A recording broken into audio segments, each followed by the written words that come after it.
So we've taken 3 fairly sizable steps.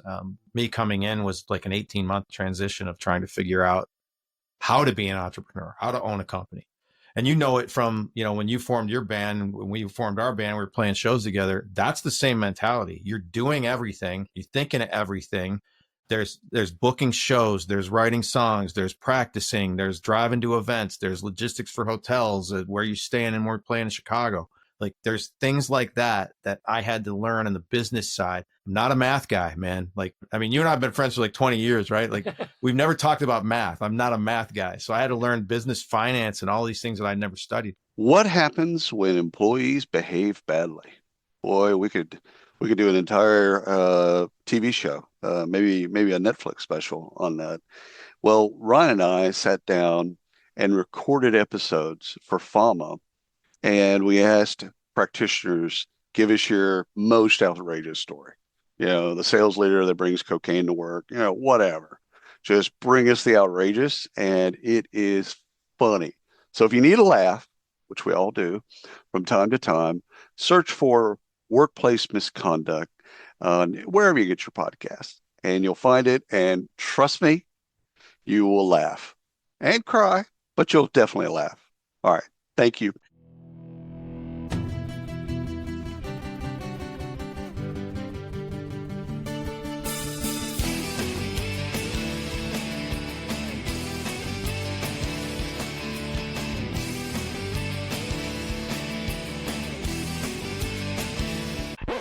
Welcome to Backstage Pass with the HR Rockstar, the show that pulls back the curtain and cranks up the volume on the most pressing HR topics, from talent strategies and workplace culture to career pivots and leadership. Because in today's world, HR isn't just behind the scenes, it's center stage. I'm your host, Jay Arnold, and in the world of HR and talent, there are times you recognize top performers within the workplace, sometimes referred to as rock stars. This podcast combines my love of HR as my career with my experience of 10 plus years performing shows around Michigan and the Midwest in my rock band, chasing the dream of being an actual rock star. Join me as I sit down with rock stars in their fields to have fun, insightful conversations that keep the human in human resources. Together we'll disrupt, innovate, and amplify the future of work. So grab your pass, turn it up, and let's make some noise. Joining me today is Frank Buscemi, CEO and Chief Creative Officer of the MBE Group, a global full-service marketing and communications firm with experience in the mobility, tech, and consumer goods sectors, where they serve high-growth small to medium businesses to multi-billion-dollar global enterprises. I first met Frank years ago in the Detroit music scene when our bands crossed paths. We found ourselves playing shows together and becoming fast friends. Years later, we still see each other at shows and are happy to stay in touch. Hey, Frank, welcome to the show. For those new to your work, can you start by giving listeners maybe a quick snapshot of your career path? Yeah, it's great to be here. Good to see you, man, as always. Good to see you in a podcast setting, by the way. Yeah, my career path is pretty interesting in that, I started my career, when I went to college, I wanted to go into broadcasting or music. And when I ended up in classes, I decided to take up journalism, and I studied music as well at Grand Valley State. Started my career as a sports writer for the Oakland Press here in Michigan, and realized pretty quickly that trying to be a musician and cover sports happened at the same time, so it didn't work. And then back in 1996, I got offered a job at a PR firm called John Bailey and Associates, and I sort of fell into the marketing communications world from there. And I split my career between different agencies and multi-billion-dollar global companies where I ran global communications, or I was handling, regional public relations or event management and different things along those lines. So I moved, from some small startup agencies into very large. I used to work for a $16 billion German-based company and got to do a lot of international events and learned everything from starting as a journalist to becoming a PR practitioner to advertising to social media to now we're really heavy into AI. So it's really interesting to go in our world in communications. It's hard to stay at a job for your entire career. And about almost 9 years ago, I was working for a automotive supplier running global communications, and just got to a point where there was no next step. The company was going public, and I really didn't want to be part of that. And we had an agency on the aftermarket side, one of our divisions, and that was this agency. And I ended up buying into it back in 2016. And here we are. Actually leads right to my next question is what led to striking out on your own with MBE, and can you walk us through it? You just shared a little bit about that. So that agency, you bought into it. So what exactly is MBE compared to the Marks Group and the evolution of that? Yeah, it's an interesting story, right? Like when I bought into the company, it was called Marks Group, and the founder was Tom Marks, and he'd been with the company for probably 33, 34 years at that point. He bought that company from his mom in the 1980s, and I worked with them for probably at least 3 years on a few projects in the performance vehicle world. And the opportunity came up. I had gotten to the point where I was looking at other opportunities because the company I worked for was going public. And I cared about the work, not about spreadsheets and shareholder value and things like that. I cared about branding and marketing work and developing a brand and launching products and those sort of things. So I got together with Tom, and he needed a succession plan, and I kind of became the succession plan. So I bought into the company as Marks Group, and then 2.5 years later, I ran into an old friend, Tom Eisbrenner, at an event up in Traverse City, Michigan, and his company was roughly the same size as Marks Group and had been around as long, and they did mostly PR, B2B communications, some graphic design work, whereas Marks Group did a lot of B2B, B2C to communications in a different side of the auto industry. And we decided to merge the companies. So in 2019, it became MBE Group, which is Marks Buscemi Eisbrenner Group. And then earlier this year, we acquired a company called Growth Machine out of Chicago. So we've taken 3 fairly sizable steps. Me coming in was like an 18-month transition of trying to figure out how to be an entrepreneur, how to own a company. And you know it from, when you formed your band, when we formed our band, we were playing shows together. That's the same mentality. You're doing everything. You're thinking of everything. There's booking shows, there's writing songs, there's practicing, there's driving to events, there's logistics for hotels, where you staying, and we're playing in Chicago.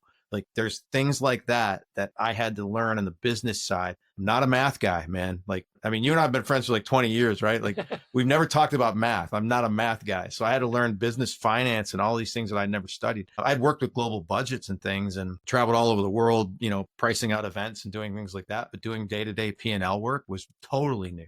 And so we've taken 3 pretty major steps, and our intent is to double the size of the company in 3 years. And we're on that path right now. Yeah, it's funny. The music business, the key word is the second word, is business. Whether it's sports business, music business, auto business, media business.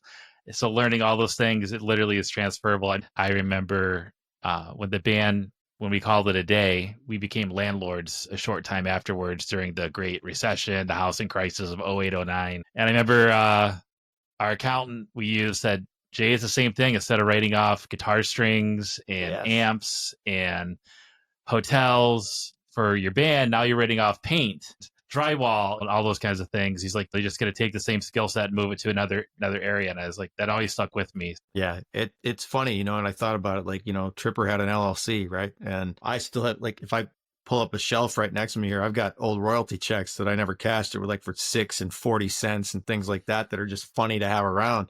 Like you had to do banking. I remember one time we got paid for a show and they wrote the name wrong on the check. Instead of like making it out to me or to making it out to one of the guys in the band, they made it out to the wrong LLC. So I had to take a CD cover into the bank with my ID with proof that I own the LLC just to get him to cash like a $700 check from somebody. It was funny.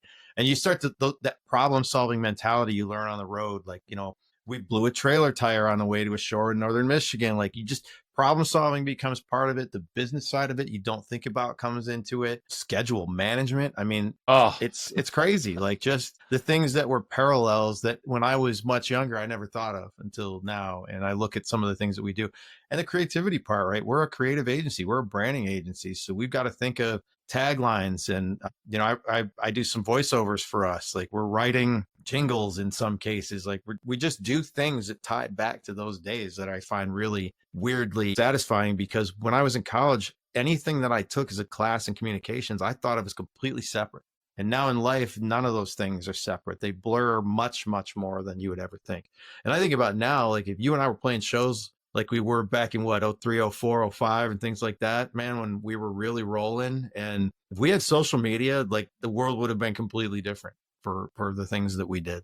And I think like the time, was it, you guys are with us tonight in Cincinnati. We played the Midpoint Festival, right? Where we played somewhere and you guys played down the street. You guys We played in Cincinnati. Wasn't with you. You guys were in town at the same time though. We I all played remember. the same festival, and it was Yeah. like there was 5 Detroit bands there, and we all ended up kind of in the same places, which I thought was hilarious. I remember I had lunch with an old bass player from our band probably before the pandemic. It was when a lot of social media went to a different level, Snapchat, TikTok, everything. And he's like, if all that stuff was out now, all stuff now that was out back then, he goes, our strategy had to be so different, like film us in the studio to give like teasers. And I'm like, yeah, I mean, we were like the flyer band, hung up flyers around Metro All the Detroit, time. threw We them had a off street team, man. Like, yeah, street teams. yeah. The Metro And it Times was hated us, hired paid them in, CDs and a little bit of money, hired a street team to go out.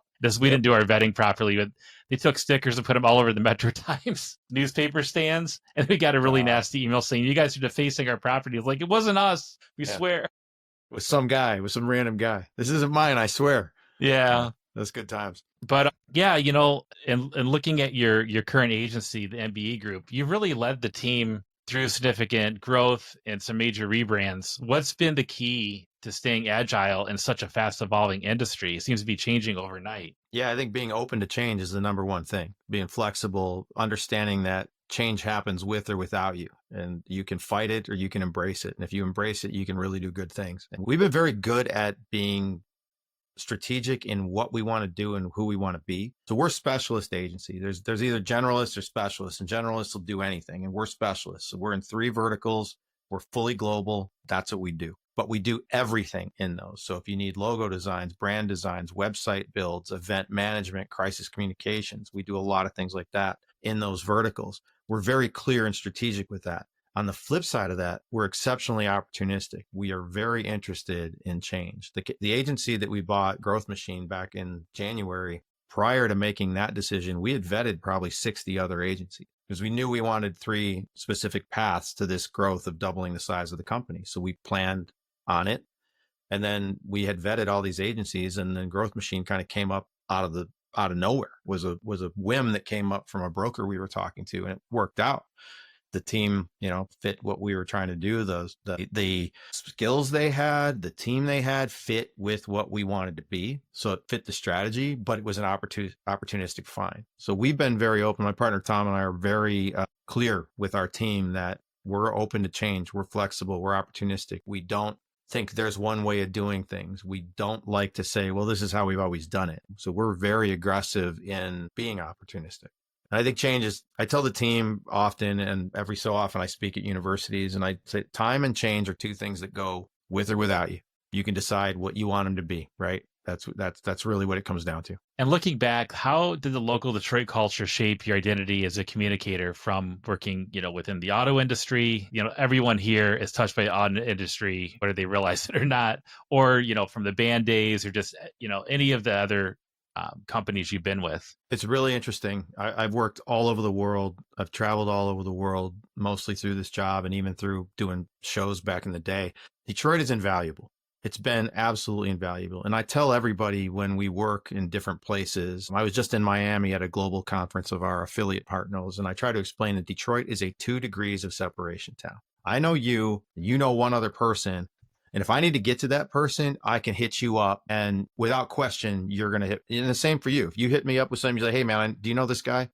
This town is exceptionally communal. It is the smallest big city that I've ever been to in my life. And, my dad was an executive in the auto industry, and I was like, I will never do that. And then, here we are. And the people here are great.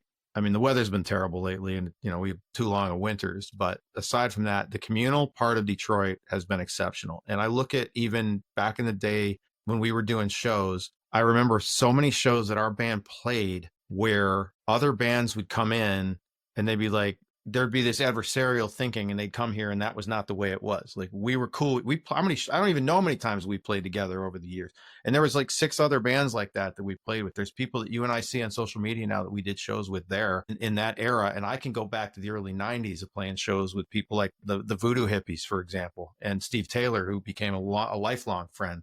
Yeah. Who dude. Actually stood in, right? He stood in for us for some shows over the years. I ran into him in an airport in Arizona last year, right? I mean, just randomly. So the scene in Detroit from a business standpoint and a music standpoint It's a people-based, network-based scene. If you know somebody, they probably know somebody that you want to know. And it becomes really interesting when you travel around the world because they drop things about Detroit culturally, yet this reputation still precedes itself in Europe and in Asia. If I'm in Japan, they'll ask about Detroit. Like, oh, is Detroit getting better? Well, yeah, because you don't hear all of the real stories about how good Detroit really is and kind of always has been. But now we look at it in this way of we set the standard in a lot of things around the world. And that culturally says something. First traffic light, first paved road, Motown, all these things that we've had around here. You think of some of the bands right here. I mean, you and I can walk the streets and run into Bob Seger, Eminem. Like it's just a weird town in that way where in LA, it's kind of frowned upon, right? In New York, they're all hiding. In Detroit, they just, hey, what's up? How you doing? And that whole thing for me, I take a great pride in being from Detroit when I'm working around the world because you just learn things. You have a toughness, but you also have a Midwestern sensibility side of where you're, decent people. It's just hard to explain to people that aren't from here until they come here and they spend time and they say, well, that's way cooler than I thought it was going to be.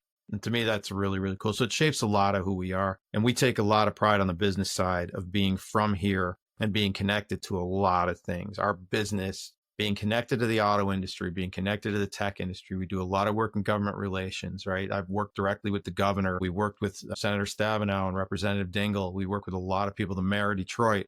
The mayor of Rochester did a proclamation when we adopted a 3-legged kitten. Like you get connected to people here and it just blossoms outward, I think. It's one thing we learned about the celebrity thing. I remember we're in the same suburb area of Metro Detroit near Oakland University, and right near Oakland University a number of years ago, big SUV drove by and someone was like, "Was that Eminem?" I was like, "Yeah."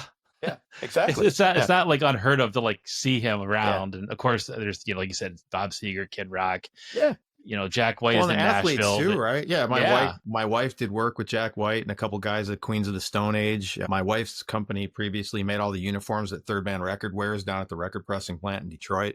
You get connected to people in a really weird way. I used to play basketball with a couple of the ex-Bad Boys. Like you just get connected to people, right? Like you can't walk, like now it's the Jared Goff chance, right? Like you'll walk to I've been at a National Coney Island and seen Calvin Johnson there. Like it's just the town is just communal, and that it works because people that come here tend to want to stay here, especially from a business and a community standpoint. The summers are great too, man. The summers are great here. Winters are freaking brutal. But besides the Great Lakes, there's so many small lakes that are lakes. Still great.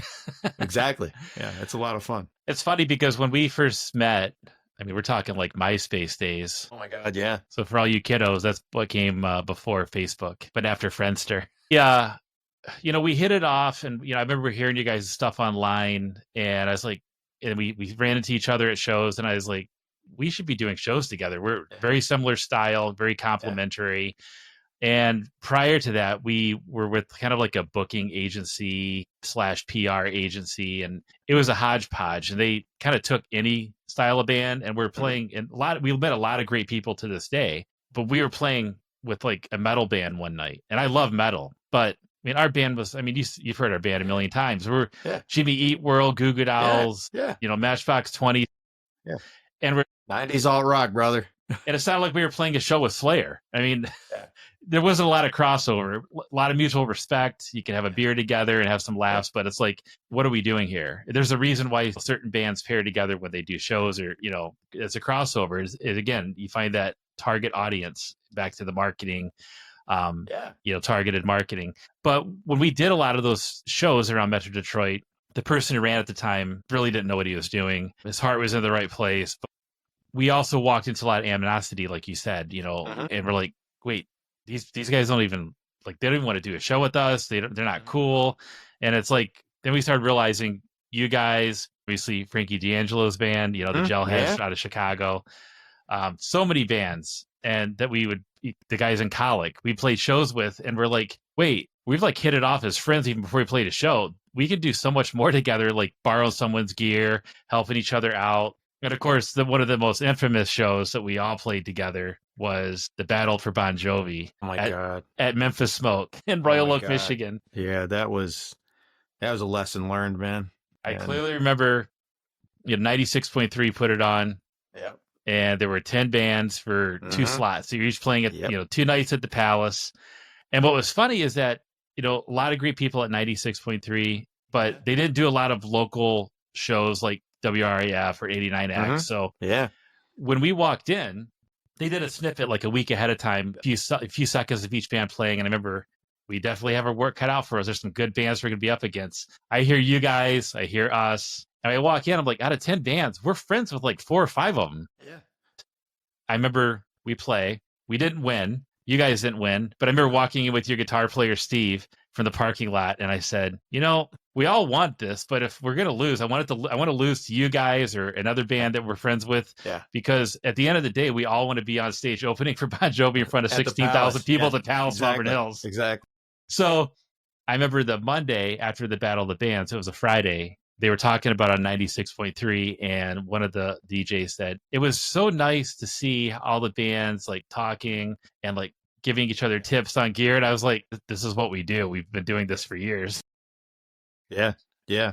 I used to run sound for a couple other bands just as on a whim in Royal Oak if they were playing. I would stand in and sing for other bands in town if they needed somebody like I remember driving up to Lansing to play with the radio guys, Brandon Calhoun and those guys. Well, he was out of town and they needed me to sing for him. And I don't sing like him at all, right? Like, I mean, he's Black Crowes, Southern rock, and I'm over here like completely different. But we had such a good time that was how it went. That show, it's funny that you mentioned the word business earlier, and this is one of the things that comes back to even what we deal with in our businesses today. You and I both deal with it. And that I'm convinced that battle was rigged from the beginning, since both bands that won were managed by Bon Jovi's management company. One of them had been getting airplay, was the brother of somebody on the radio station. Like it had nothing to do with our merit. We packed a club. We all played our asses off. We had a great time, but that thing was fixed from the beginning.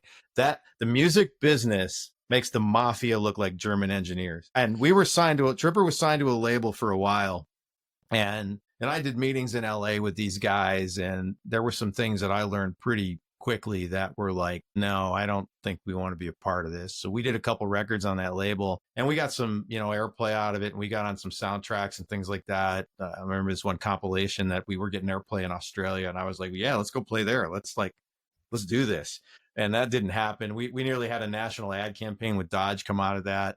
But I remember just the things that were really strange that went on behind the scenes. And in that era, when radio was king, like payola was the thing, right? They were just paying people to play. That's how we ended up with Creed. And my cousin's the guitar player in Creed, and I can't stand Creed. Like you're talking about, like, I think the music's terrible. I don't know if that's, that's supposed to be part of the political correctness of this podcast, but like they were paying them to play. You read Butch Walker's book, right? Oh yeah. The three doors down, right? Same thing. They were getting paid.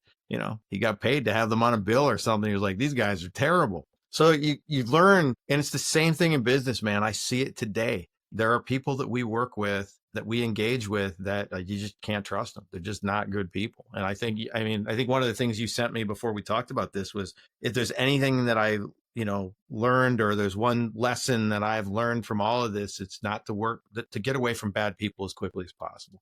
And that's the hard part. And that's why it was interesting in the music scene here. Like we would do shows with bands, and they would already act like they were Bon Jovi level, or at that point Matchbox 20 level, or Panic at the Disco, or Fall Out Boy level. And it was like, look, man, we're going to be dudes. We're going to be dudes other people want to hang with. We're going to come and play shows. We're going to have fun with it. You can trust us not to be idiots and tear the place up. And we still get together. We just haven't played in a while. It's one of these things where we're kind of like, we're not a breakup band. We're like going to play when we play, but we're older and we all got kids and jobs and things like that. And I take a lot of the lessons we learned playing in those eras. Like I hang out with people that own agencies that compete with mine, and they're really good people. They're really good people. On the same side of that coin are other agencies and people in marketing that I know that I'd count my fingers after a handshake with them. Just don't trust them. Don't think they're good people. And it was the same in the music scene, man. We saw how many times, like club owners, how many clubs did we play over the years that you wouldn't consider ever playing now, knowing what you know? Yeah, we learned, you learn after falling down a few times what clubs you want to play, which ones you want to avoid, or who's running the club. And then you're like, oh, I want to be there because so-and-so's running it and they run a tight ship. And you're like, this is why. And there's no screwing around. I mean, we've had people that were, close with us, friends of the band, or they would sell merch for us. And we had a clicker. I'd say, click people as they walk in. If you miss one or two, not a big deal. Because at the end of the night, they're like, you guys had 40 people. I'm like, no, we had 85. You learn that roughness and being able to fall down and, can you take feedback? And it's like, I always say, if you played in a band, it's a school of hard knocks for sure. So, yeah.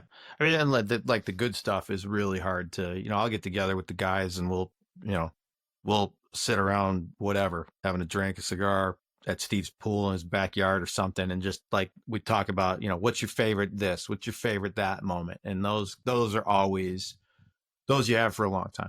And I think it's the same in some of the business stuff where, we do some things where we've talked. I was at a breakfast meeting on Wednesday with a publisher of one of the magazines here. And we were talking about these nights we used to have at the Frankfurt Auto Show that would have these beer garden parties at the end of the show that would just get absolutely stupid. And they were so much freaking fun. And that show doesn't exist anymore. Right. So it's gone. But like, I remember those moments and I remember the people. And I think what's interesting about like even what we do in marketing, right? Especially we're doing our B2C, our consumer side work. Like you might be selling stuff, but it needs to be an experience. You got to have something that's like, why was it cool? What do you remember about those moments? And so you're selling emotion in some cases, or you're selling nostalgia in some cases. And I find it fascinating. I sit, there's some nights I'll be sitting in my backyard or something and I get ads from Fender. I'm like, oh man, I should just buy that. And I got a bunch of guitars sitting behind me right here, and I don't play as much as I used to, right? And I got a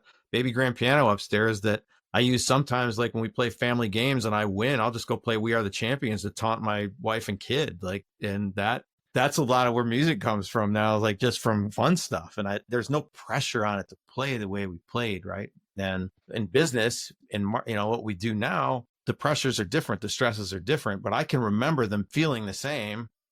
I mean, think of the studio times, right? You're sitting in the studio, you're spending all this money and what comes out isn't what you like. And you got to go back in and fix it. It's the same thing I do with a lot of editing and marketing work now. It's the same principle. Speaking of that, as CEO and Chief Creative Officer, how do you find a balance, with creative energy and executive responsibilities? Because like you said, you're running the firm with your partners, and having to turn a profit, but also you get to go down that rabbit hole of, you get the creative things going and you might look up and 6 hours went by. Yeah. It's pretty funny. I'm not built to be a person that sits in one place all the time. So I can't do a job. I could never be an accountant, right? I don't even think I'd ever be a doctor, right? I couldn't do the same thing every day. So for me, there's a lot of variety in what we do and I get to mix it up, I get to mix it up a lot, right? There's things I work on during the day where I've kind of found entertainment in like 3-year financial planning or digging through the numbers and finding things and, making them work. And then there's things on the creative side where I get, fired up. Like we're launching an AI platform over the next few weeks that we've been working on for a couple of months. And I think if you and I talked 6 months ago, I would have been like, yeah, we're looking at AI and it's kind of going to be a thing, but I want to be real careful with it. Now, after 3 months of being heavy on this platform, I'm like, no, we're using it. This thing's fantastic and it's the best one that's out there. So that stuff fires me up to be able to, I love launching brands. That's my favorite thing of anything that we do. So taking something from nothing and bringing it to market is my favorite thing to do. It's no different writing a song and bringing it and then driving home and hearing it on, 96.3, like you mentioned, right? Like, and that's happened like Sunday morning, driving home, hearing one of our songs and being like, why do I know these guys? Oh, that's us. Like that stuff's cool to see things go from nothing to something. And so the balance for me is great because it's not a balance in a sense that I got to have a work-life balance. I get to do different things all the time. And the variety gives you the motivation and the energy. And I think it's not for everybody. We multitask a lot, right? And I got really good friends that aren't multitaskers, right? They're engineers and that's how they think. And I think that's what makes variety great. That kind of leads to the next question is, what role do you see AI playing in the future of marketing? You guys have taken on this other area. What role do you see it playing? It's going to play a massive role. It's it. If you're not involved with it now, you better get involved with it. And if you don't, goodbye. You're done. And it's going to change how, for us, there's this front end phase of AI where you have to be experienced and creative enough to set the prompts up properly. And then that middle piece, it builds everything for you. And then at the end, you have to have the skill to edit it into what's right. The voice has to be right. The words, the visuals, everything has to be what the client wants or what you want for your company. It's that middle piece that's going to change. It's going to change how long it takes to do things. You're going to be much more efficient by using it. It's going to enable you to look at more things more quickly than you could before. So we can do ad comparisons or a trade show booth design or social media images, and we can make 30 of them where it would have taken us, a month.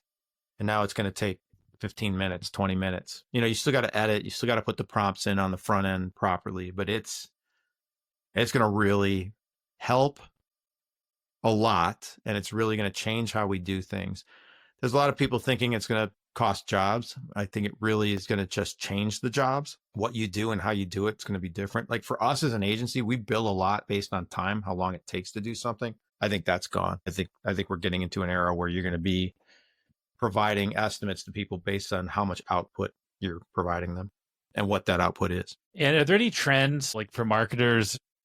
What should an agency, like if I were to hire you as a marketing advisor or something for, something I started, like what are areas you would be advising myself saying, hey, this is what you should be preparing for now when it comes to AI? That there's going to be more of it, and it can be used in ways you don't think it can be used in. If you look at AI, I think, again, speed is going to be a part of what changes a lot of things now. You're going to have to do things faster than you did before, and you're able to with it. Where you use AI is going to change. Like you're in the HR world, right? You guys do a lot of stuff that's repeatable processes, repeatable activities. This is going to help a ton. You're not going to have to do the same thing over and over again. Repeatable tasks can be automated by AI that'll really change how you do things. You can communicate faster. You can communicate a little better. Having reported to HR at a job I previously had, it wasn't their strong suit in how you communicate, when you communicate, the ways you communicate will be a lot more efficient, easier. And anything repeatable that you can automate with AI, you're going to have to. Because it'll simplify your life. Yeah. And on the agency side, what's one lesson you've learned from running your company that you'd pass on to the next generation of creatives or entrepreneurs? You mentioned you speak at university sometimes. Yeah. I think there's a couple of things. The people part, right? This is a people job. Even with AI, right? You still have to be the person that loads in the front of AI. And at the end of it, you're still talking to a person. It's about people. It's about connecting with people, whether it's B2B, B2C, it doesn't matter. You've got to understand who you're talking to, understanding your audience. So the lessons are like, I get asked this by the students when I go and talk at universities. Like I had one say, what's the one thing you wish you would have done differently? And I go back to what I said earlier, that I spent a lot of time working for bad people. And there are people they're just not good people. And I did it for too long in some cases and wish I hadn't. So the people piece of this is the hardest part of the job. You can learn, I say it often to the students, we can teach you any skill there is. You got to be willing to work. You got to be willing to learn, but you cannot teach attitude. You cannot teach engagement. You cannot teach motivation. People are who they are in those cases. So understand that no two people are the same that you're dealing with, especially for you. Like if you're an HR man, like nobody is the same. You can get some groups and you can get some numbers together. And I know there's a lot of stats. I don't see anything easy that comes from having people. They're just, people change, they grow, their life, maybe they're just getting married or they're just having kids. Like dealing with people is understand that is going to be a challenge. And anytime I work with somebody that says, I think I have the people part figured out. No, it's just no. And there are things you can figure out on how to work with people. I just feel like building relationships, understanding what they need. And that there's this balance of sometimes there's things that people need that you have to do for them you're running a business. You still have to run a business, man. And there are things that come with that sometimes you're the bad guy. Sometimes you're the villain. That's just the way it goes. So for me, the lessons are, be willing to work, be willing to learn, embrace change, understand that you're dealing with people and working with people, and those things will balance out. They tend to reduce the stress a little if you know that that's part of it going into it. Makes your life a lot easier. You mentioned that, creating brands and building brands are one of your most favorite things. So if you could work on a dream campaign for any brand, who would it be? Or, what product or person, service? Yeah, it's really funny. I thought about that. I was thinking about something like that a couple of weeks ago. We were talking about it. And I go back and forth on some of those because there's days where I'm like, I would love to work for these guys, or I would love to, if we could design like cigar rings or like packaging for something, I would love it. Like just things like that pop into my head. But I was at this conference a few years ago, and this dude was a keynote speaker. He was a social media director for NASA. Like that would be cool. NASA would be cool because space is cool, man. And the only time space sucks is if something blows up. Otherwise, space is, and in some cases, stuff blowing up like a supernova in space is awesome. So I was looking at this guy's speech. I was listening. I'm looking at the presentation. He had 500 handles he was responsible for at NASA. And he started listing them off. And it was like the Mars rover and Pluto mission and New Horizons and the Voyager program, all this stuff. And I'm like, nothing he just said isn't cool. So like for me, something like NASA would be really cool. And there's the big ones like, we're interesting as a company because we don't target some of these major companies because you just get lost. You become a vendor and not a partner. Our thing is we are a partner. We will not be transactional with our clients. We're either strategic or we can't work with you. And somebody like that NASA would be probably one of the top ones for me. But like, man, it'd be cool to work for Fender. One of my partners in Germany works for Shure microphones. And like those would be cool on the music side. But I think like it'd be cool to have like one of these Vice clients, like a rum brand or a cigar brand where you're like, that audience and you can really dig in. That stuff for me is the coolest and again, bringing something from nothing. We're working on a mobile phone project right now that's been really cool because it's Apple accessories primarily, and digging into that world and the finances of that world and just the sheer numbers. It's crazy. Even AI, like we're launching it. Like I said, we're launching this AI platform. I had to do some research on it a week and a half ago. That's 400 million Chat GPT users a week, 400 million.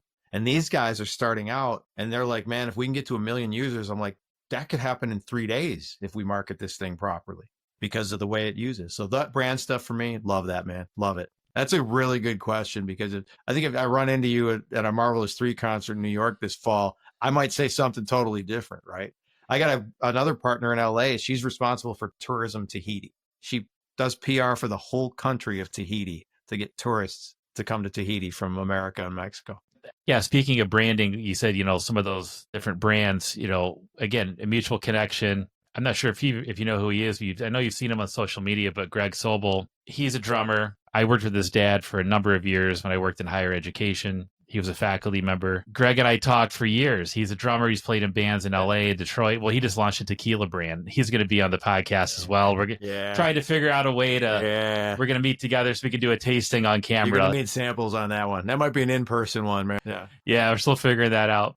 With your creative side, what's one book, album, or podcast that's your go-to that inspired you how to lead? I don't have one. I always do little, I mentioned the variety thing from the way my brain works. I always tend to look at a couple of different things here and there. It's been more people than those kind of things as far as meeting or like finding those ways to mentor yourself, like learning. There's a book that I read on like I mentioned the bad people at work thing. Like I went through a stretch of my career where there was like, I didn't align with the people I was working for. And there's this book called The No Asshole Rule. I read that one. I have it. It's a really good book on dealing with confrontational and, workplace cancer type people. And you get them everywhere. Like you get them everywhere. I haven't really been at a large company in my life where I didn't see something like that.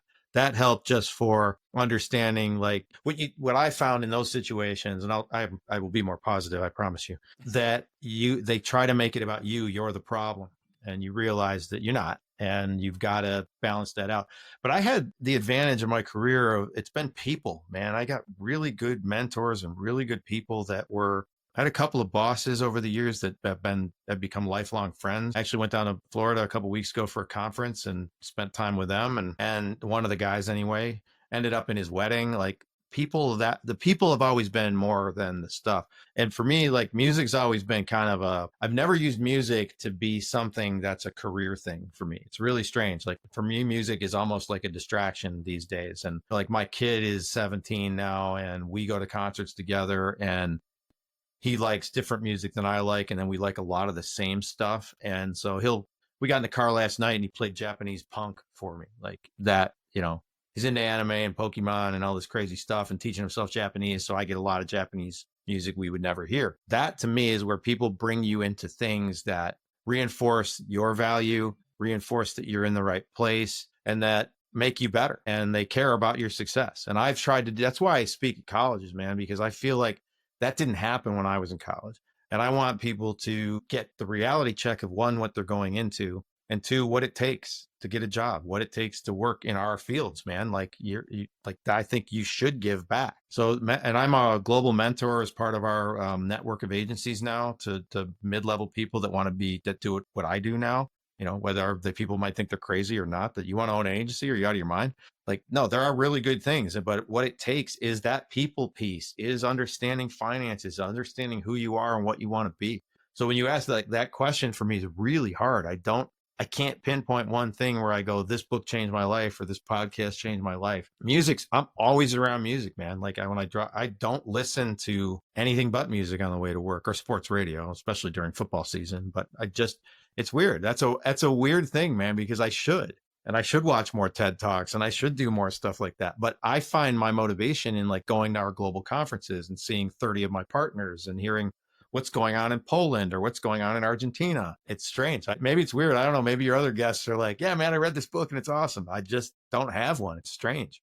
No, it's all, everyone approaches things differently. It's awesome. So if we start to wind down, where can listeners connect with you and see more of MBE's work and, what's next on the horizon that you can share? Yeah, MBE.group is our website. I'm on LinkedIn. And if anybody's on here and they want to connect, feel free, please. Let's connect. And what's next for us is we're on this 3-year plan to double the size of the company, which includes, exit planning and succession planning and all of those things. Because you have to think of that in our world. And if you don't, you end up down the road and you can't go anywhere. And so we're very deliberate in how we want to structure where we're going. We're about to launch this massive AI platform, which we'll start marketing over the next couple of weeks. And then one of the things that for me has been really good is we have ownership shares in some other companies that are launching really cool tech in the auto space and in the mobile phone space and the personal accessory space, that all brand launches. So for me, that's kind of where we're at, looking at what's next. And I will say this as part of the motivation question that you just asked, like seeing these things blow up is my motivation over the next 5 years. I'm not a long-term planner, never been a long-term planner in my life. If you were interviewing me 20 years ago or even 10 years ago, and we were sitting in a job interview, man, in your HR capacity and said, where do you see yourself in 5 years? Hate it. I would never answer that question, man. Never. And it hasn't been until the last few where I've looked at like, you have to have succession planning if you're an entrepreneur and you're not thinking about what's next. Sorry, man. Good luck. Good luck. You're either going to get stuck in it or you're going to run it into the ground, because you've got to replace yourself at some point. And you've got to think about who you are, what you want to be, why you matter. So for me, it's about on the career path, it's about being relevant, but not being required, and maybe being needed, but not necessary for our company to be successful. So that's kind of where we position ourselves. My partner and I are both on the same path, and really getting to work on cool global launches. So that's kind of what we want to do. That's what's next for us, is really taking that acquisition and blowing it up into the next phase of the company. Perfect. And with that, we're going to jump into the encore section. Oh, God.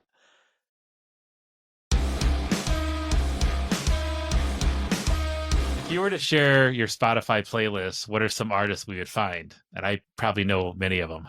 Yeah. I got asked this by a couple of my Gen Z colleagues about 2 months ago. I have two very distinct paths, and I listen to a lot of stuff. So mainly, you know me, man, I'm mainly a rock guy and a pop punk guy, but I get into the reggae and the jazz and, some other crazy stuff like that. But I have my brain is split in two segments in music these days. the big bands, right? You know them, right? So it's 21 Pilots, it's Muse, it's Fall Out Boy, it's Panic, it's Blink 182, it's Foo Fighters.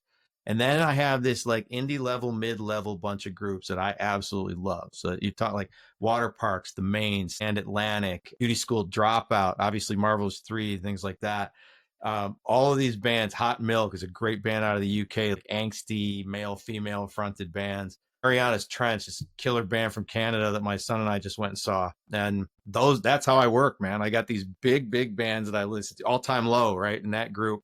And then these like mid-level up and comers, Catfish and the Bottlemen, phenomenal band from Wales, right? That stuff is this weird. And I'm an Alt Nation guy on Sirius XM. I'm either listening to Alt Nation, maybe some new wave stuff, 80s stuff. Hair Nation is on the list pretty consistently. Little yacht rock, man, so that's where I'm at on music these days, all over the place. I will also, bands I wish I had appreciated when I was younger, man. Fleetwood Mac, Queen, Beastie Boys, really into a lot of that stuff now too. What is a guilty pleasure? Food, TV, whatever comes to mind. Oh man, guilty pleasure? That's a good question. That's a fun question because I would say, like, for me, it's like, I'm not a super guilty pleasure guy. I don't do a lot of crazy stuff, but golf and cigars are my two real, like, I wouldn't call it their pleasures, not guilty pleasures. I go to a massage joint and a chiropractor once a month.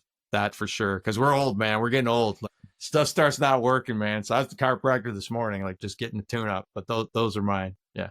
You got a crazy one, man? Is it guilty pleasure? Yeah, a lot of people don't know about me is I am an airline spotter. So I will sit at the airport or anywhere we're at. And I'm like, oh, that's an A320. That's a 737. Yeah. I'm like, that's a 737, 700. I'm like, that's an A330. And my kids are like, why do you know that? I like the wide body A330s, man. The ones I fly to Europe, I like those. Yeah, they're like, why do you know that? And I'm like, I don't know, but I do. So I had this fun hobby of like reading up a ton of stuff on the airline industry for the last 20 years, how it revolutionized and got deregulated in the 70s to modern day, and seeing the darlings like your Southwest and JetBlue. And then obviously they're going through a lot of, turbulence right now as a company. Yeah. And seeing it all duplicated around the world in Canada and Asia and Europe with Ryanair and other companies like that. I've flown Ryanair. I always thought, I got family in Spain and other countries. So I've always heard stories. They're like, it's kind of like the spirit of Europe. Yeah. And TAP. I've flown TAP in Portugal too. I've done that one. Yeah, they're crazy.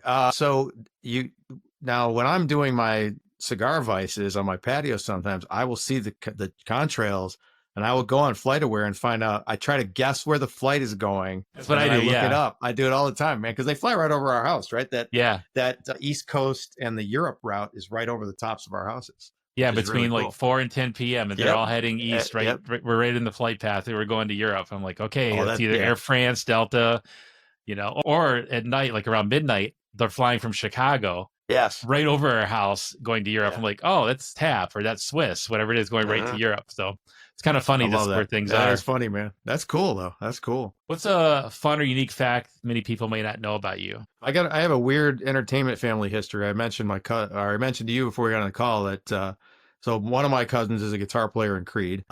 One of my other cousins is Steve Buscemi, the actor. He's part of my great-grandfather's line, that's the New York line of our family. And then I had another uncle who was an adjacent part of the Rat Pack back in the day. So very weird entertainment categories. And so somehow it was maybe preordained that I ended up doing some at least ancillary work in the entertainment segment. But those are, I get asked about, are you related to Steve, the actor? It's like, what? No way. And I get that one quite a bit. And then the bass player in Airheads. Yeah, the bass player in Airheads, yeah.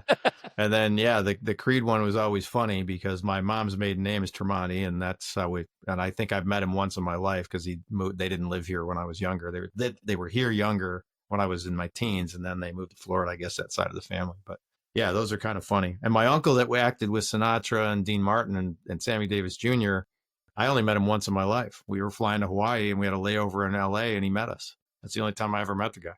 So odd. Yeah, odd. You get into weird situations. One of the weirder, I played basketball with Eminem at his house once. That's one of the weirder stories I have in the music world. Of all the stuff I ever did, all the stuff we ever did together, man, like the places we played, people we saw, being on the radio.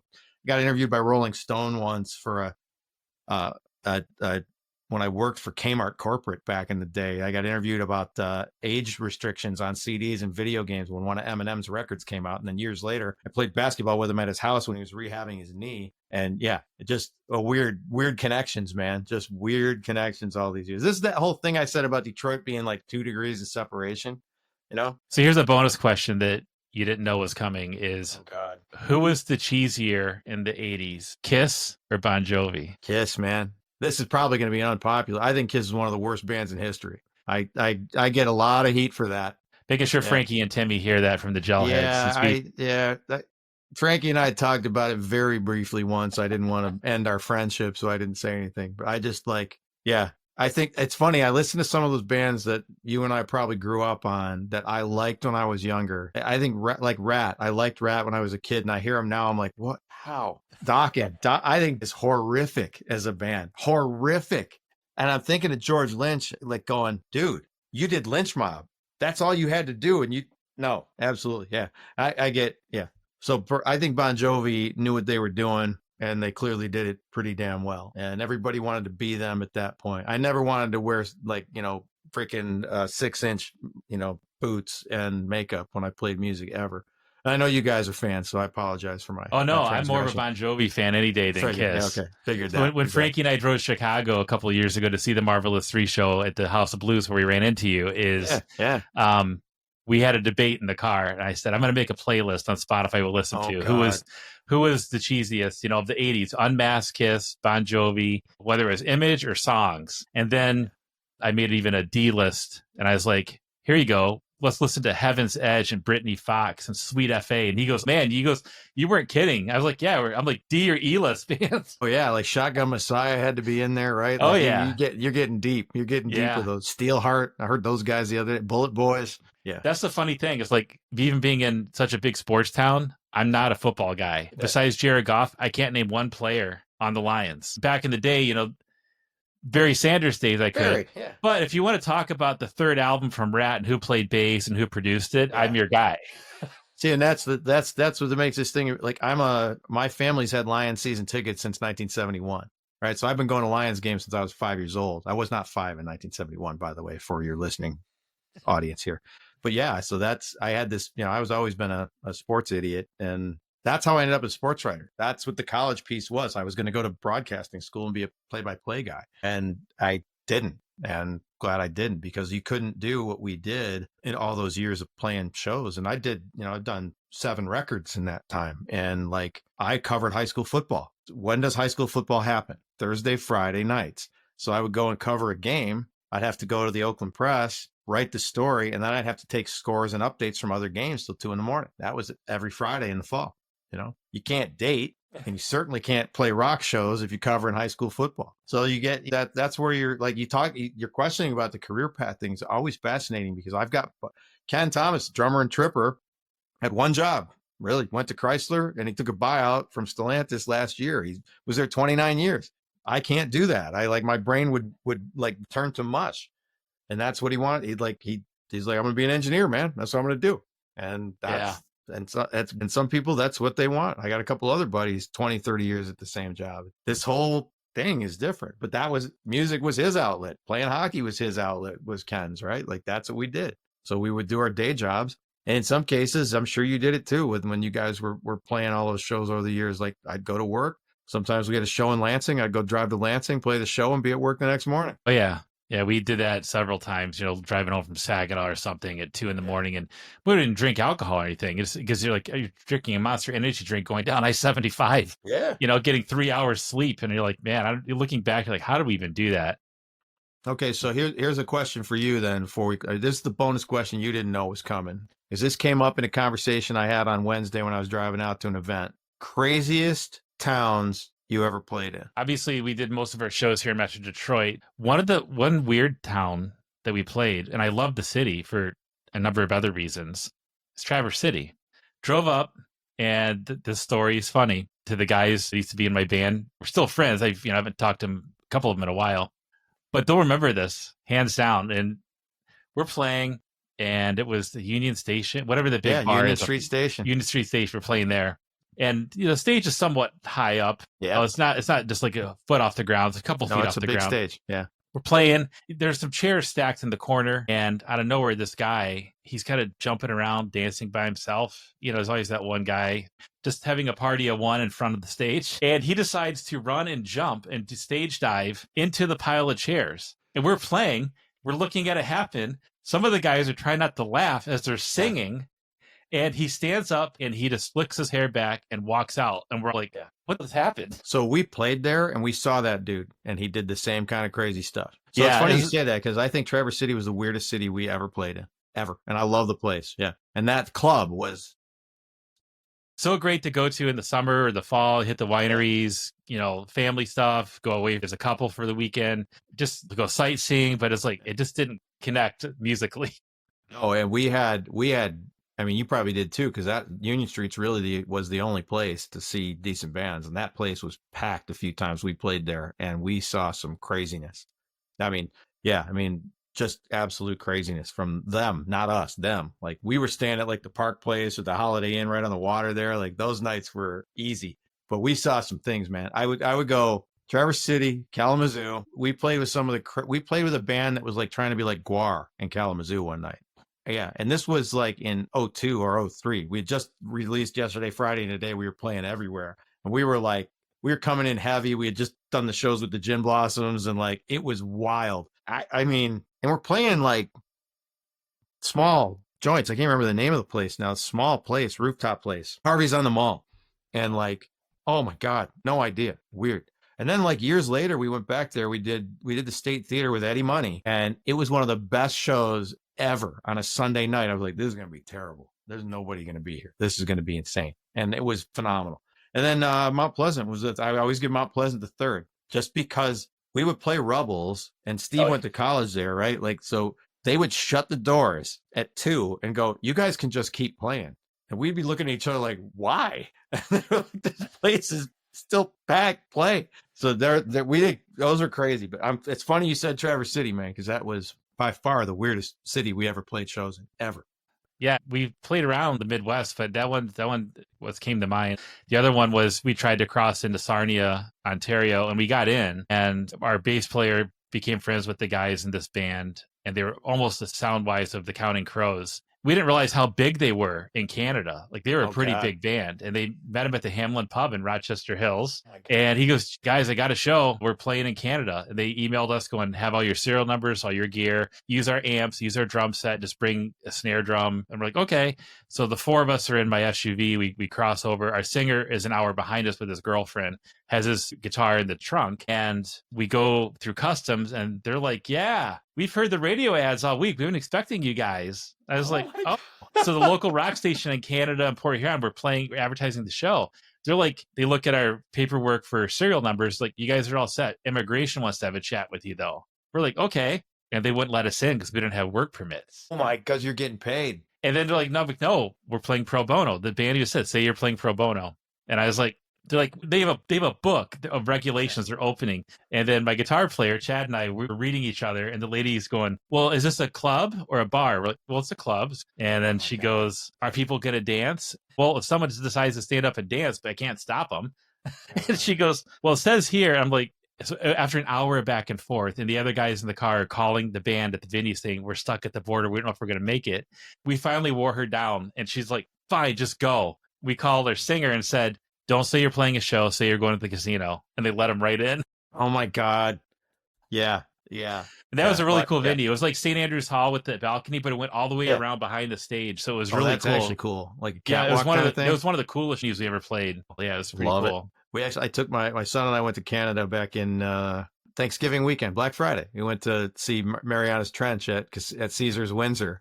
And he's not been into Canada yet. And that was an entertaining experience for him to go into Canada around Thanksgiving to get everybody crossing the borders going to the casino, right? Like it was pretty funny. And that's which is funny because when I was a kid, like for everybody that's listening to this thing, like Jay and I could probably walk out of our house now and be in Canada in 24 minutes, right? We'd be across the border in 24 minutes. If we or 22 maybe if we drove fast. I used to go there for dinner sometimes and just go across the barbecue joint or, that jazz club, the old, the Aardvark. We used to go to the Aardvark all the time. And, It was either you're going to the casino or you're going to one of those places. And then now it's going to a concert. Oh, let me see your tickets. Yeah, it's glad you guys got in because things can get real, real. Yeah, it was really at the border, challenging. man.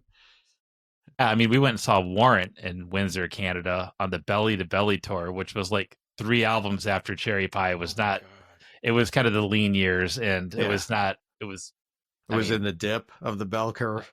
It was, yeah. I don't even know if it was on the dip. All right, one last question. Sure. What is the last show you binge watched? Netflix, Hulu, Apple TV. We just finished. Marvel's got an animated series called Invincible. So my son's going into animation and beauty in particular, and we binge watched that whole thing. And before that, at the same time as that, we watched Shrinking with Jason Segel. Yeah, no, great show. Great show. It's weird. I have a hard time committing to series, man. So those are good to get them, and they're fun, man. That's. And what about you? Were you on one right now? We're season 3 of Ted Lasso.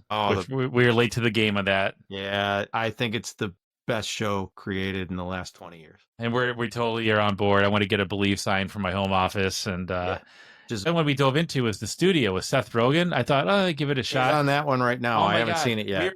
We were in tears on episode 2. We were laughing so hard. I was like, "What is this? This is crazy." Yeah, I have outside of football season. I know we talked about that. That's my window. So I won't binge anything during football season because there's 4 or 5 nights a week of football that I'm probably watching or doing work while I'm watching.